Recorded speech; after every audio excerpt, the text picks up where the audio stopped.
Hello guys. ഇന്ന് ഞാൻ ചെയ്യാൻ പോകുന്ന ബുക്ക് റിവ്യൂ എന്ന് പറയുന്നത് ക്രിസ്മസ് കരോൾ എന്ന് പറയുന്ന ചാൾസ് ഡിക്കൻസിൻ്റെ ഒരു ബുക്കാണ്. അപ്പോൾ ഈ ബുക്കിലെ പ്രധാന കഥാപാത്രങ്ങൾ എന്ന് പറയുന്നത് സ്ക്രൂജ് എന്ന് പറയുന്നൊരു കഥാപാത്രമാണ് ഇതിൻ്റെ അകത്ത് വരുന്നത്. പിന്നെ ഇതിൻ്റെ അകത്ത് വരുന്ന 3 ഗോസ്റ്റുകളുണ്ട്, ക്രിസ്മസ് സ്പിരിറ്റ്. അപ്പോൾ ഈ കഥ തുടങ്ങുമ്പോൾ തന്നെ സ്ക്രൂജ് എന്ന് പറയുന്ന കഥാപാത്രം അദ്ദേഹം ഒരു ലെൻഡറാണ്, മണി ലെൻഡറാണ്. അപ്പോൾ സ്ക്രൂജിൻ്റെ കഥാപാത്രം ആദ്യം തന്നെ പൈസയുടെ കാര്യത്തിൽ എന്തുമാത്രം പുള്ളി ഒരു പിശുക്കനാണ് എന്നൊക്കെ കാണിക്കുന്ന രീതിയിലാണ് ഇത് ആദ്യം തന്നെ തുടങ്ങുന്നത്. അതായത് സ്ക്രൂജിൻ്റെ കാഴ്ചപ്പാടിലുള്ള ഒരു ക്രിസ്മസ് എന്ന് പറയുന്നത്, അതായത് ക്രിസ്മസ് ദിവസം എന്ന് പറയുന്നത് it will make you an year older but not an hour wiser എന്നൊരു ഡയലോഗ് പറയുന്നുണ്ട്. വളരെ ക്യാച്ച് ആയിട്ടൊരു ഡയലോഗ് സ്ക്രൂജ് ആദ്യം തന്നെ പറയുന്നുണ്ട്.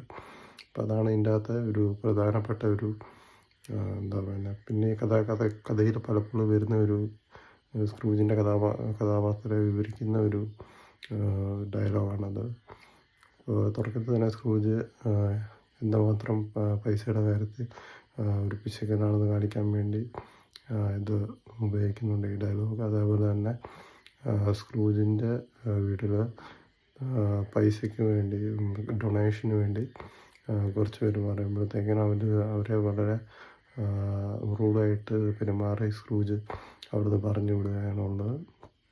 പിന്നീട് സ്ക്രൂജ് അന്ന് രാത്രി ഉറങ്ങുകയും പിന്നീട് ക്രിസ്മസ് ഗോസ്റ്റുകൾ വരികയും സ്ക്രൂജിന് ഒരു മാനസാന്തരം ഉണ്ടാവുകയൊക്കെ ചെയ്യുന്നതാണ് ഈ ബുക്ക് പറഞ്ഞു വെക്കുന്നത്. അതായത് ആദ്യത്തെ ഗോസ്റ്റ് വരികയും പിന്നീട് അദ്ദേഹത്തിൻ്റെ കുട്ടിക്കാലത്തേക്ക് പോയി, രണ്ടാമത്തെ ഗോസ്റ്റ് വരികയും അദ്ദേഹത്തിൻ്റെ ഫ്യൂച്ചറിലേക്ക് പോവുകയും പിന്നെ വരുന്ന ഗോസ്റ്റ് അദ്ദേഹത്തിൻ്റെ മരണം അദ്ദേഹത്തെ കാണിച്ചു കൊടുക്കുകയൊക്കെ ചെയ്യുന്നതാണ് ഇതിൻ്റെ അകത്ത് വരുന്നത്.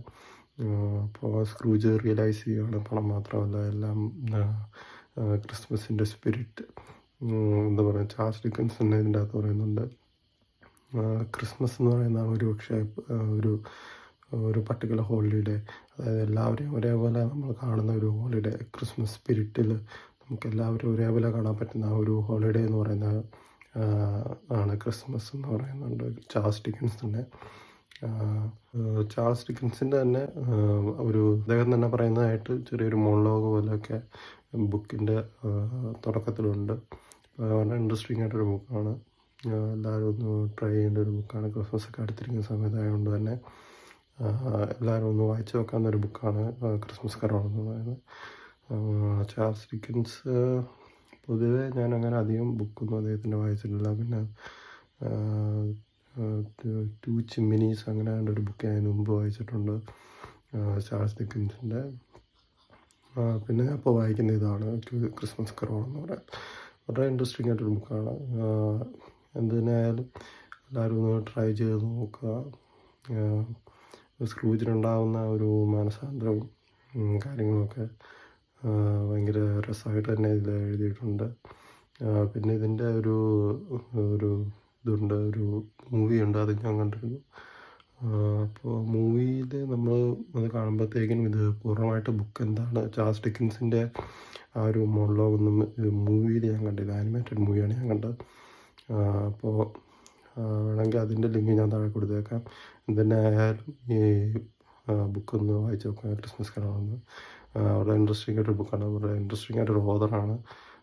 എനിക്കെന്താ പറയുന്നത്, ഏറ്റവും കൂടെ റൈറ്റിങ്ങിൽ ഒരു ലിബർട്ടി എടുത്തിട്ടുള്ള, തൻ്റെ തോട്ട്സിലൊക്കെ ഒരു ലിബർട്ടി എടുത്തിട്ടുള്ള ഒരു റൈറ്ററാണ് ചാൾസ് ഡിക്കൻസ് എന്നാണ് എനിക്ക് പലരും പറഞ്ഞ് ഞാൻ കേട്ടിട്ടുള്ളത്.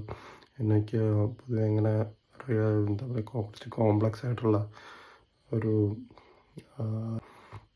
വെസ്റ്റേൺ സിവിലൈസേഷൻ്റെ ഒരു ഡിഫൈനിങ് പോയിന്റ് പോലെ പലപ്പോഴും എനിക്ക് ചാൾസ് ഡിക്കൻസിന് തോന്നിയിട്ടുണ്ട്. അപ്പോൾ എന്തായാലും എല്ലാവരും ഒന്ന് വായിച്ച് നോക്കുക ക്രിസ്മസ് കരോൾ എന്ന് പറയുന്ന ബുക്ക്. Thank you.